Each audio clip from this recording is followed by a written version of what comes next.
Herencia. Las leyes biológicas de la herencia fueron deducidas por Mendel, pero no fueron reconocidas en todo su valor por la comunidad científica hasta 1900. Mendel anunció 3 leyes de la herencia. Estudios genéticos posteriores demostraron que el carácter adquirido no se hereda, ya que no supone un cambio en el ADN. En 1859, Darwin propuso en su libro El origen de las especies ideas básicas tales como son la variabilidad de la descendencia de una pareja y la selección natural, o lucha por la supervivencia. A continuación veremos el documental completo.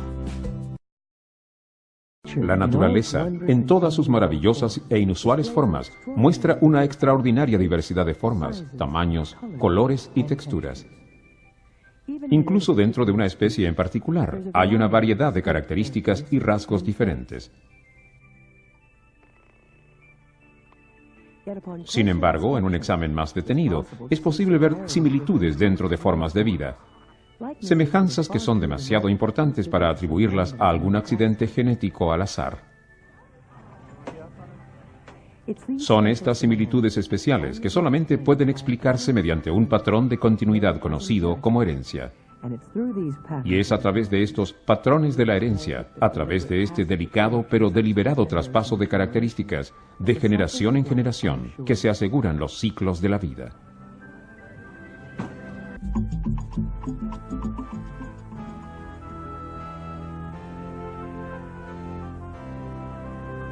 La búsqueda de los secretos de la herencia comenzó en un monasterio cerca de los entonces Alpes austríacos. Gregorio Mendel, un monje agustino, realizando una serie de experimentos que iban a revolucionar el campo de estudio que actualmente conocemos como genética. El enfoque de Mendel al analizar las características que se heredaban era estudiar una sola característica a la vez. Y cuando produjo sus arvejas, se convirtió en la primera persona que realmente hacía un análisis estadístico e introducía números. Y fue realmente la primera persona que dijo, voy a estudiar características individuales separadas de las demás y dejarlas separadamente. La meticulosa documentación de Mendel se convirtió en un anteproyecto para la investigación acerca de la hibridización de las plantas. Kirk Larson se ha transformado en un Mendel moderno en su búsqueda para construir una frutilla mejorada, más grande, más resistente a las enfermedades. En muchos sentidos, lo que estamos haciendo es exactamente lo que hizo Gregorio Mendel: desplazar polen entre 2 padres y luego cosechar la semilla, plantar la semilla fuera y observar otro progéner. Eso es exactamente lo que hacemos aquí en este proyecto. Como las plantas de arvejas, las plantas de frutillas se autopolinizan. Cada flor produce polen en el antera, la parte macho de la flor, y lo libera a la parte femenina conocida como estigma. Para evitar esta autopolinización, el Dr. Larson retira las anteras. Luego selecciona una flor productora de polen de otra planta padre documentada. Ahora, en unas 3 o 4 semanas, politizaríamos esta, lo que llamamos la fruta, para sacar las semillas. Cada una de estas pequeñas semillas o aquenios es una fruta que contiene una semilla en su interior. Cada una de estas aquenios es genéticamente única y va a producir una planta que es genéticamente única. Las plantas producidas por estos aquenios o semillas se denominan la generación F1. Cuando Mendel observó sus arvejas en esta etapa, se dio cuenta de que aparentemente había desaparecido una de las expresiones de cada fruta. Cuando Mendel cruzó 2 troncos de reproducción real, descubrió que todos los descendientes, como resultado de esta cruza, solamente produjeron un rasgo visual.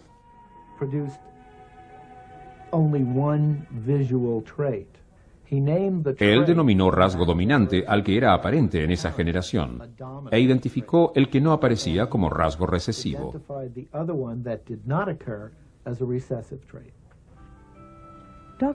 El Dr. Larson observa cuidadosamente la generación F1, recogiendo los datos semanalmente durante la temporada de crecimiento. Así puede definir qué plantas son deseables para la fase siguiente de la investigación. De una población de 7 a 10.000 plantas que han crecido de la semilla, evaluamos esa población. Luego seleccionamos los mejores 200. Más tarde dejamos que esos 200 se propaguen durante el verano. Después de lo cual, en octubre del tercer año, venimos y desenterramos estas plantas clonales, las plantas hijas, y las llevamos a un campo de evaluación. Es en este punto, en el tercer año, cuando realmente se comienza a evaluar el potencial genético total de estos. A través de una meticulosa documentación, el Dr. Larson puede trazar las plantas y producir las características más deseables basándose en la cruza de padres. Esta información se registra y estas plantas se cruzan para formar la generación F2, cuando vuelva a comenzar el proceso. Ahora sabemos que las partículas de Mendel, que él denominó factores, son genes. Estos genes se hallan sobre organelos subcuticulares que existen en el núcleo y se llaman cromosomas. Los genes responsables de las distintas formas de un rasgo se denominan alelos. Si los alelos de un individuo son absolutamente idénticos, entonces los llamamos homocigóticos. Los alelos pueden ser iguales y ser dominantes, o pueden ser iguales y ser recesivos. Cuando hay dos alelos en la misma célula, es decir, en el mismo organismo, pero los alelos son diferentes, siendo uno dominante y el otro recesivo, se da una situación conocida como heterocigosis. Cuando cruzamos dos heterocigotos, se denomina cruza monohíbrida. Mientras las plantas de arvejas tienen dos alelos para cada rasgo estudiado, esto no es así para la planta de la frutilla. La frutilla es un octoploide, lo cual significa que tiene 8 conjuntos de alelos para controlar la expresión de cualquier gen, y por lo tanto, tiene un grado de complejidad superior al de un diploide, en donde hay 2 conjuntos de alelos, solamente 2 alelos, que controlan la expresión de un gen.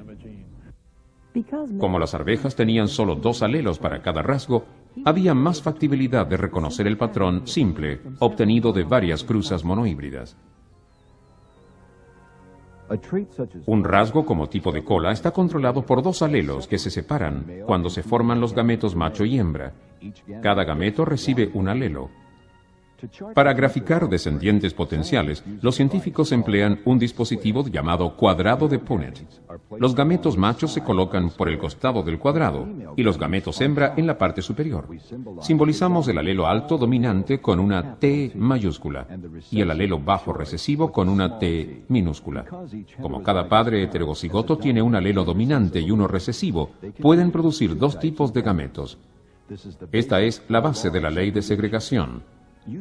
Mediante el cuadrado de Punnett se puede representar gráficamente el genotipo de composición genética de descendientes potenciales.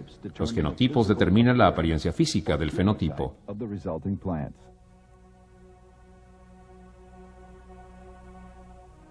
El fenotipo dominante, alto, se expresa en 3 de los descendientes. Uno es homocigoto, 2 son heterocigotos.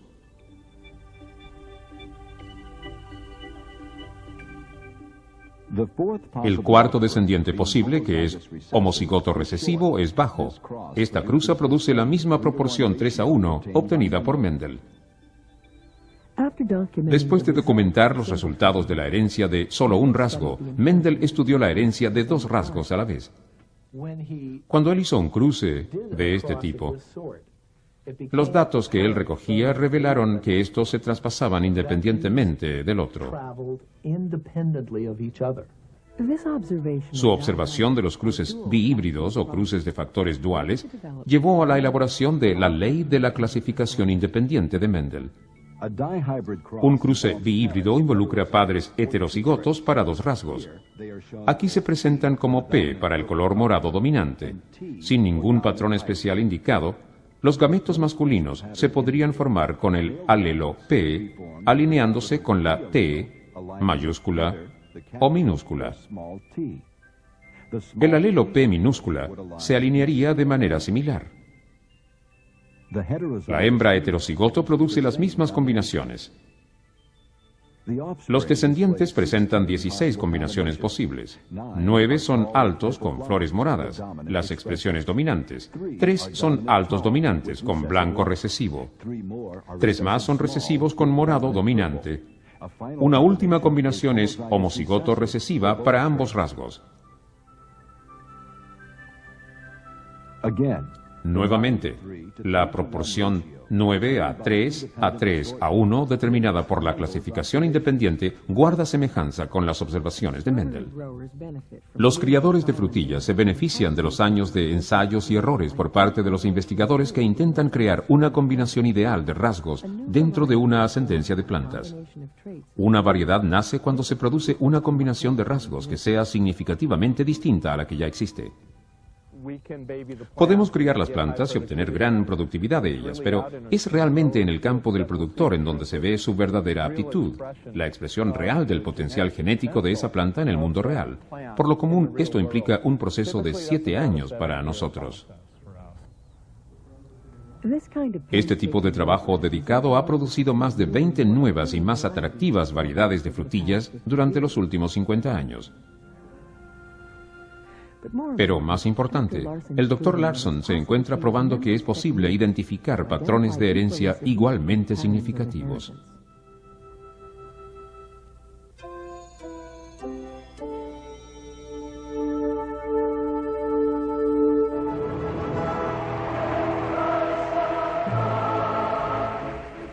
Desde tiempos inmemoriales, la imagen de la paloma blanca ha simbolizado la búsqueda de la paz.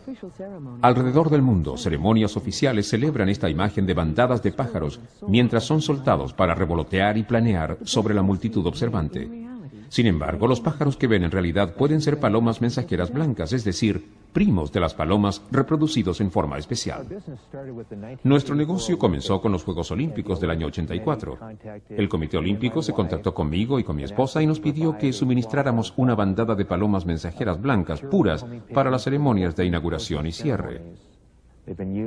Se han utilizado en lanzamientos de barcos y simplemente dan una gran alegría a quienes los ven.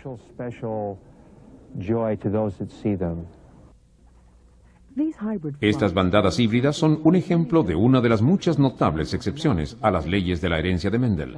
Debido a la variedad de combinaciones de color que se ven en los pichones, son posibles muchos resultados. Los patrones de color más comunes de las palomas mensajeras es lo que denominamos color rojo ceniza. Debajo del rojo ceniza se encuentra lo que llamamos negro azulado. Y ese es el que vemos en las palomas mensajeras comunes de la calle, los feral palomas mensajeras. Si estos dos pájaros se aparean, ¿cuál dominará, el rojo o el negro azulado? El heterocigoto rojo ceniza se ejemplifica en esta paloma mensajera. Como se puede apreciar, hay plumas oscuras y un pico oscuro en la paloma mensajera. Esto nos indica que este pájaro lleva negro azulado físicamente o fenotípicamente, pero el tipo genético es heterocigoto. Al expresar ambos rasgos, estos pájaros demuestran la excepción mendeliana, conocida como codominancia. La codominancia se produce cuando ambos alelos se expresan en forma bastante independiente del otro. Cuando un gen puede tener dos o más estados, los cuales pueden expresarse juntos.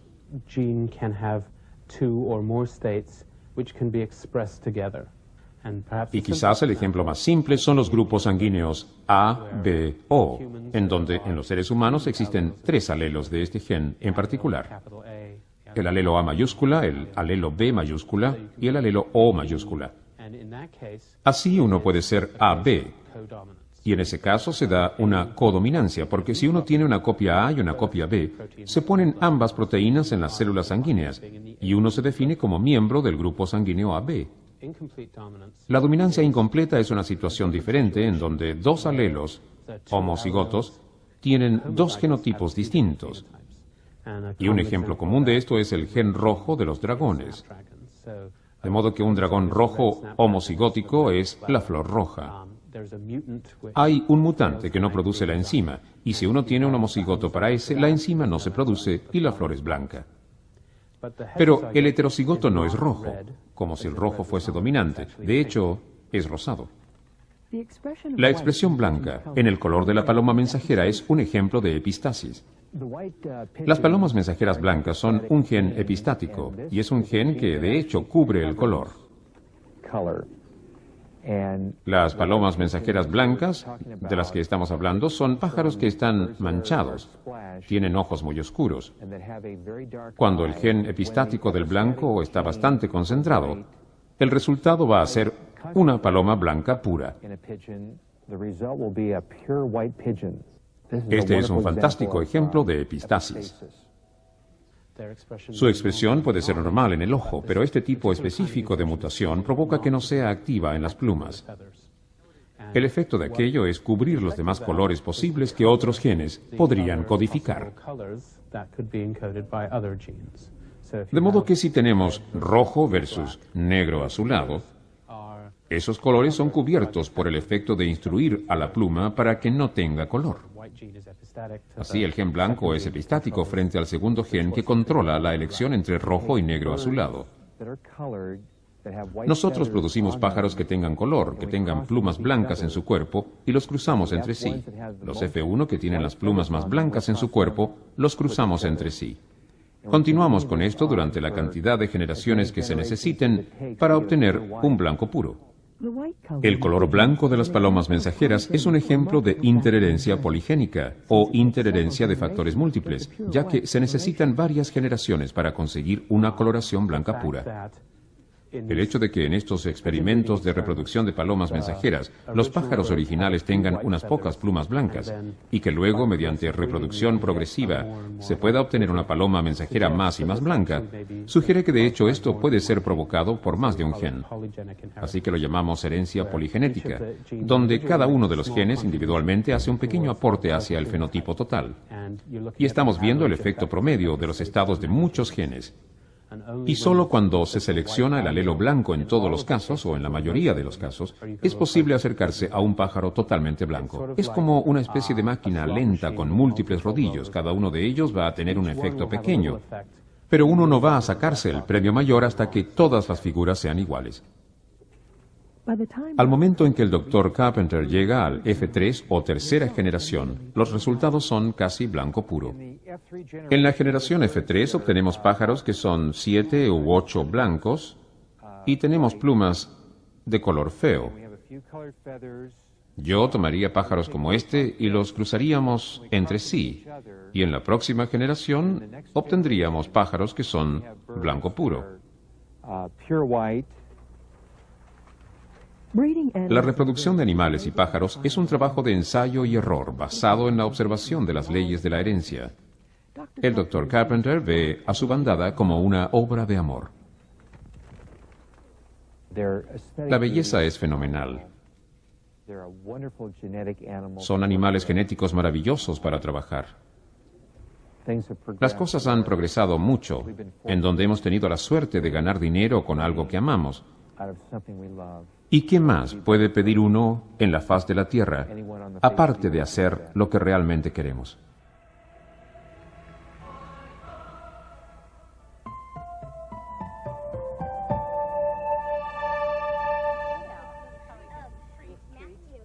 Todos venimos a este mundo con genes heredados de nuestros padres.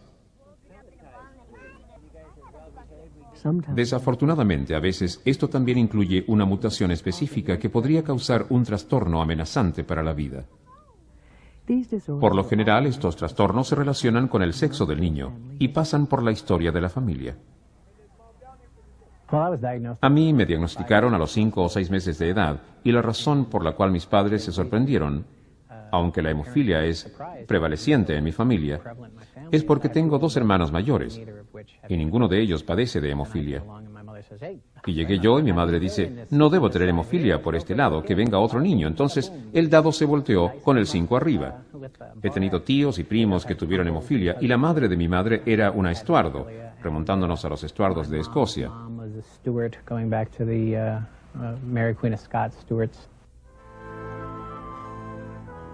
Conocida como la enfermedad real, la hemofilia es visible en la historia de familias de la monarquía británica, cuyos descendientes se casaron con miembros de la monarquía europea.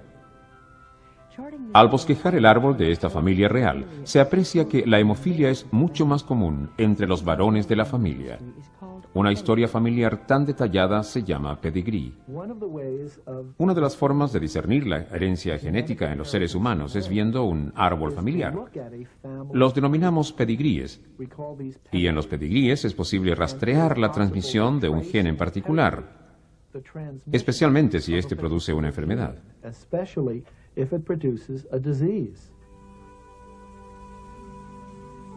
¿Qué es la hemofilia? ¿Y cómo se transmite a los varones de una familia? La hemofilia es un trastorno en el flujo sanguíneo. Quienes tienen hemofilia poseen un gen anormal. Por lo tanto, no pueden hacer uno de los factores de coagulación que normalmente se hallan en el plasma. Hay varios factores de coagulación en el plasma. Todos tienen que estar allí porque forman una reacción en cadena. Y si falta un eslabón de la cadena, entonces no puede continuar la reacción y no se puede formar el coágulo. Hablamos de una magulladura para uno, una magulladura pero interna, mientras que la de otro puede detenerse como una magulladura del tamaño de un centavo.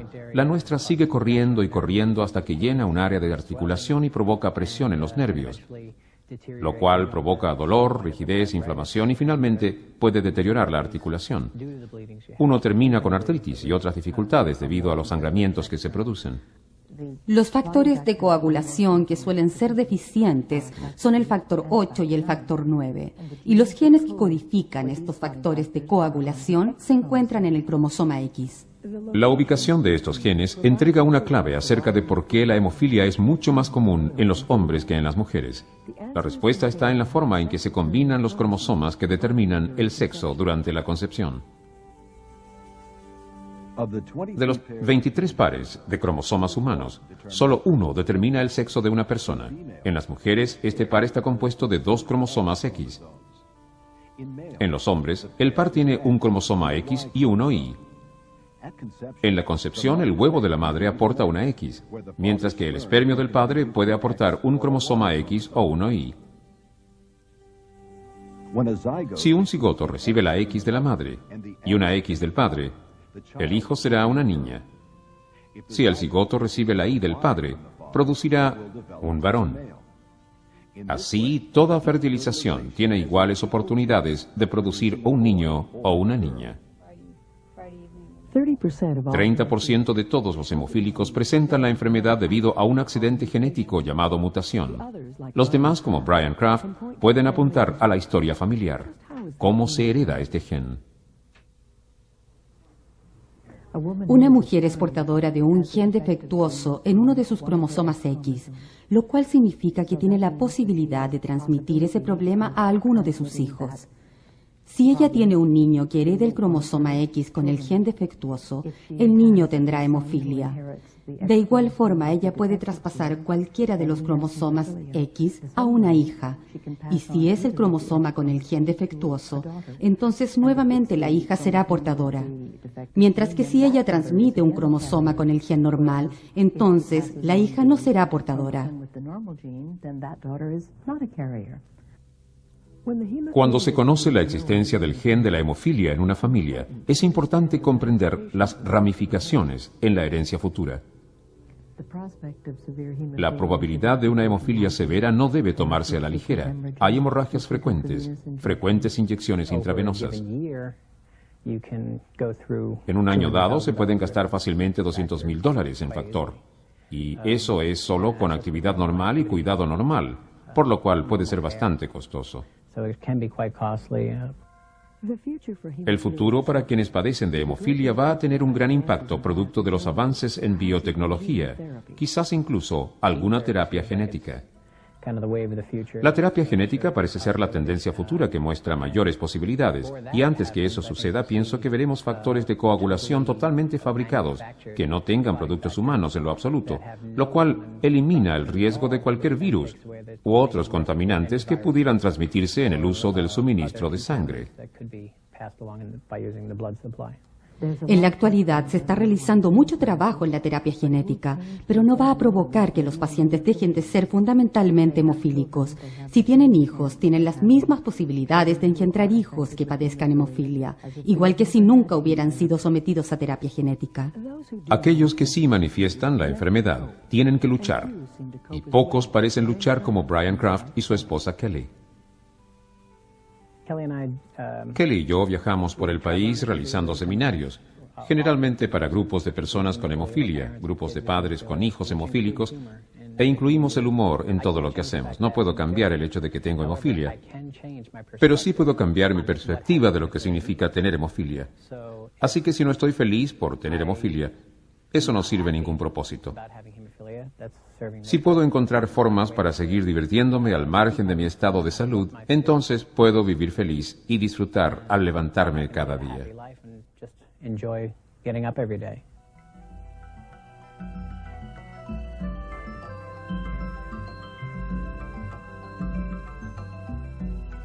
Observando y trazando los patrones de la herencia, es posible que las generaciones futuras enfrenten de mejor forma, quizás incluso eviten las características genéticas defectuosas que se transmiten a partir de nuestros ancestros. Pero en muchos casos, el misterio de la forma en que la vida se ve, se comporta y evoluciona sigue cautivo en las complejidades de la herencia. De modo que mientras mejor entendamos estos intrincados patrones, podremos proteger y mejorar aún más los delicados ciclos de la vida que nos rodean.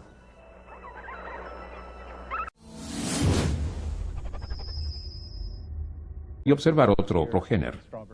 Eso es exactamente lo que hacemos aquí en este proyecto. Como las plantas de arvejas, las plantas de frutillas se autopolinizan. Cada flor produce polen en el antera, la parte macho de la flor, y lo libera a la parte femenina conocida como estigma. Para evitar esta autopolinización, el Dr. Larson retira las anteras. Luego selecciona una flor productora de polen de otra planta padre documentada. Ahora, en unas 3 o 4 semanas, politizaríamos esta, lo que llamamos la fruta, para sacar las semillas. Cada una de estas pequeñas semillas o aquenios es una fruta que contiene una semilla en su interior. Cada una de estas aquenios, y es a través de estos patrones de la herencia, a través de este delicado pero deliberado traspaso de características, de generación en generación, que se aseguran los ciclos de la vida.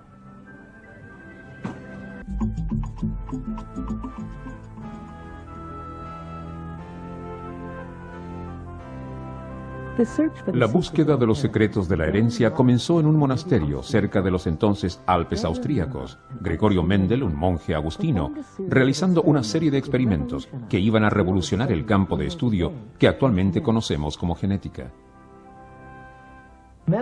El enfoque de Mendel, al analizar las características que se heredaban, era estudiar una sola característica a la vez. Y cuando produjo sus arvejas, se convirtió en la primera.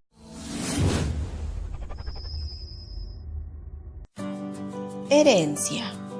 Las leyes biológicas de la herencia fueron deducidas por Mendel, pero no fueron reconocidas en todo su valor por la comunidad científica hasta 1900. Mendel anunció 3 leyes de la herencia. Estudios genéticos posteriores demostraron que el carácter adquirido no se hereda, ya que no supone un cambio en el ADN. En 1859, Darwin propuso en su libro El origen de las especies ideas básicas tales como son la variabilidad de la descendencia de una pareja y la selección natural, o lucha por la supervivencia. A continuación veremos el documental completo. La naturaleza, en todas sus maravillosas e inusuales formas, muestra una extraordinaria diversidad de formas, tamaños, colores y texturas. Incluso dentro de una especie en particular, hay una variedad de características y rasgos diferentes. Sin embargo, en un examen más detenido, es posible ver similitudes dentro de formas de vida, semejanzas que son demasiado importantes para atribuirlas a algún accidente genético al azar. Son estas similitudes especiales que solamente pueden explicarse mediante un patrón de continuidad conocido como herencia. Primera persona que realmente hacía un análisis estadístico e introducía números. Y fue realmente la primera persona que dijo, voy a estudiar características individuales separadas de las demás y dejarlas separadamente. La meticulosa documentación de Mendel se convirtió en un anteproyecto para la investigación acerca de la hibridización de las plantas. Kirk Larson se ha transformado en un Mendel moderno en su búsqueda para construir una frutilla mejorada, más grande, más resistente a las enfermedades. En muchos sentidos, lo que estamos haciendo es exactamente lo que hizo Gregorio Mendel: desplazar polen entre dos padres y luego cosechar la semilla, plantar la semilla fuera